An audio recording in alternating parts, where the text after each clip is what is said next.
ಬಿಟ್ಟು ಈಗ ಎಷ್ಟೋ ಜನ ಮಾಹಿತಿ ನೀಡಲಿಕ್ಕೂ ಕೂಡ ಡಿಜಿಟಲ್ ಡಿಸ್ಪ್ಲೇ ಬಳಸ್ತಾ ಇದ್ದೀವಿ.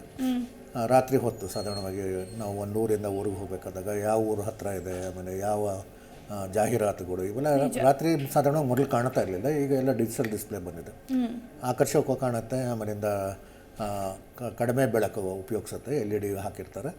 ಆಮೇಲಿಂದ ಸಾಕಷ್ಟು ವಿಡಿಯೋಗಳನ್ನೇ ಪ್ಲೇ ಮಾಡ್ತಾರೆ ಕೆಲವು ದೇಶಗಳಲ್ಲಿ. ಸೊ ಹೀಗಾಗಿ ಅದೊಂದು ಜನರಿಗೆ ಅದೊಂದು ಮಾಹಿತಿನೂ ಆಗುತ್ತೆ, ಮನೋರಂಜನೆಯೂ ಆಗುತ್ತೆ. ಹೀಗಾಗಿ ಜನನೂ ಇಷ್ಟಪಡ್ತಾರೆ, ಯಾಕಂದ್ರೆ ಅಷ್ಟು ಡಿಸ್ಟ್ರಾಕ್ಷನ್ ಆಗಲ್ಲ. ನಮ್ಮ ದೇಶದಲ್ಲಿ ಆ ಪ್ರಮಾಣದಲ್ಲಿ ಬಂದಿಲ್ಲ, ಬಟ್ ಬೇರೆ ದೇಶದಲ್ಲಿ ಸುಮಾರು ಕಡೆ ಬಂದಿದೆ. ನಮ್ಮಲ್ಲೂ ಬರಲ್ಲ ಅಂತಲ್ಲ, ಕೆಲವು ಕಡೆ ಬರ್ತಾ ಇದೆ, ಕೆಲವು ಕಡೆ ಇನ್ನೂ ಅಷ್ಟು ಬಂದಿಲ್ಲ. ಏನೇ ಇರಲಿ, ಆ ಒಂದು ಡಿಜಿಟಲ್ ಡಿಸ್ಪ್ಲೇ ಅಂತ ನಾವೇನು ಕರಿತೀವಿ, ಅದು ಒಂದು ರಸ್ತೆಯಲ್ಲಿ ಸಂಚಾರ ಮಾಡೋರಿಗೆ ಮಾಹಿತಿ ಕೊಡೋಕ್ಕೆ, ಮನೋರಂಜನೆ ಕೊಡೋಕ್ಕೆ ಅಂತ ಎಲ್ಲ ಕಡೆ ಬಳಸ್ತಾ ಇದ್ದಾರೆ. ಸೊ ಇವ್ರು ಯಾಕೆ ಅದ್ರ ಮೇಲೆ ದಾಳಿ ಮಾಡ್ತಾರೆ ಅಂದರೆ ತುಂಬ ಜನಕ್ಕೆ ಗೊತ್ತಾಗುತ್ತೆ. ಬ್ಲ್ಯಾಂಕ್ ಮಾಡಿಬಿಟ್ಟಿದ್ದಾರೆ.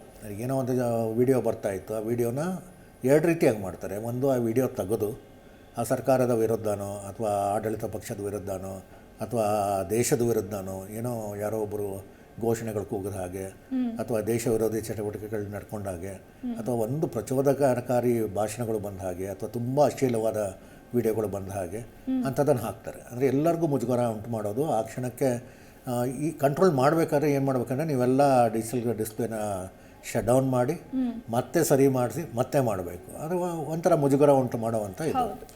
ಎರಡನೇದು, ಇದು ಇದೆ ಅಂದ್ಕೊಂಡು ನಂಬ್ಕೊಂಡು ನಾವು ಹೋಗ್ತಾ ಇರ್ತೀವಿ, ಬಟ್ ತಪ್ಪು ಮಾಹಿತಿ ಕೊಡ್ಲಿಕ್ಕೆ ಶುರು ಮಾಡ್ತಾರೆ. ಈ ದೇಶದಲ್ಲಿ ಎರಡೂ ಮಾಡಿಲ್ಲ. ಇವರು ಮಾಡಿರೋದೇನು ಅಂತಂದರೆ, ಆ ಮಾಹಿತಿಗಳನ್ನ ಏನೂ ಕಾಣೋದ ರೀತಿ ಮಾಡಿಬಿಟ್ಟಿದ್ದಾರೆ, ಬ್ಲ್ಯಾಂಕ್ ಮಾಡಿಬಿಟ್ಟು. ಸೊ ಬ್ಲ್ಯಾಂಕ್ ಮಾಡಿದಾಗ ಏನಾಗಿರುತ್ತೆ, ನಾನು ಏನೋ ಅಂದಾಜಿನ ಮೇಲೆ ಹೋಗ್ತಾ ಇರ್ತೇನೆ. ಇನ್ನು 20 ಕಿಲೋಮೀಟ್ರ್ ಹೋದ್ಮೇಲೆ ನಾನು ಬಲಕ್ಕೆ ತಿರುಗಬೇಕು, ಎಡಕ್ಕೆ ತಿರುಗಬೇಕು ಅಂತ ಏನೋ ಒಂದು ಅಂದಾಜು ಮೇಲೆ ಹೋಗ್ತಾ ಇರ್ತೇನೆ. ಹಂಗೆ ಏನು ಅಂತಲೇ ಗೊತ್ತಾಗಲ್ಲ.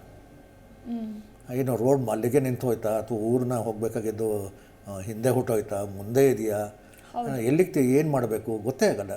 ಇದು ಕತ್ಲಲ್ಲಿ ತುಂಬ ಸಮಸ್ಯೆ ಆಗುತ್ತೆ. ಇದು ಜಾಸ್ತಿ ಸಮಸ್ಯೆಗಳಾದಾಗ ಜಾಸ್ತಿ ಜನಕ್ಕೆ ಒಂದು ಆತಂಕ ಉಂಟಾಗುತ್ತೆ. ಯಾಕಂದ್ರೆ ರಸ್ತೆ ಎಷ್ಟೇ ಜನ ಬಳಸ್ತಾರೆ. ಈಗ ನೋಡಿ, ಪ್ರಯಾಣಿಕರು ಮಾತ್ರ ಅಲ್ಲ, ಸಾರಿಗೆ ವಾಹನಗಳು ಬಳಸ್ತವೆ, ಸರಕು ಸಾಗಾಣಿಕೆ ವಾಹನಗಳು ಬಳಸ್ತಾರೆ, ತುರ್ತು ಸೇವಾ ವಾಹನಗಳು ಬಳಸ್ತಾರೆ. ಎಲ್ಲರಿಗೂ ಒಂದು ಗೊಂದಲ, ಒಂದು ಆತಂಕ ಉಂಟು ಮಾಡೋದು ಅಂದರೆ ದೊಡ್ಡ ಪ್ರಮಾಣದಲ್ಲಿ ಒಂದು ಆತಂಕ ಕ್ರಿಯೇಟ್ ಮಾಡೋದು ಇವ್ರ ಉದ್ದೇಶ.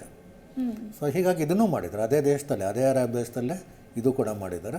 ಅಂದರೆ ಇದೆಲ್ಲ ಏನು ಅಂತಂದರೆ, ಒಂದು ಲಿಂಕ್ ಅಂತ ನೋಡಿದ್ರೆ ಇದ್ರ ಹಿಂದೆ ಒಂದು ರಾಜಕೀಯ ಹಿನ್ನೆಲೆ ಇರುತ್ತೆ. ಆ ಸರ್ಕಾರದ ಮೇಲೆ ಜನಕ್ಕೆ ಒಂದು ಅವಿಶ್ವಾಸ ಬರಬೇಕು, ಅವರು ಒಂದು ದಂಗೆ ಇಡಬೇಕು, ಒಂದು ದೊಡ್ಡ ಹಿಂಸಾಚಾರ ನಡೀಬೇಕು, ಕೊನೆಗೆ ಆ ಸರ್ಕಾರ ರಾಜೀನಾಮೆ ಕೊಟ್ಟು ಅಥವಾ ಅಧಿಕಾರ ಬಿಟ್ಟು ಹೊರಗೆ ಬರಬೇಕು.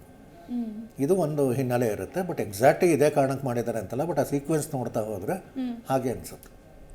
ಪ್ರತಿಕ್ಷಣದ ಸುದ್ದಿಗಾಗಿ Zee Kannada news app download ಮಾಡಿ. Live TV, latest updates, entertainment, life style, technology ಸುದ್ದಿ ನಿಮ್ಮ ಅಂಗೈಯಲ್ಲಿ.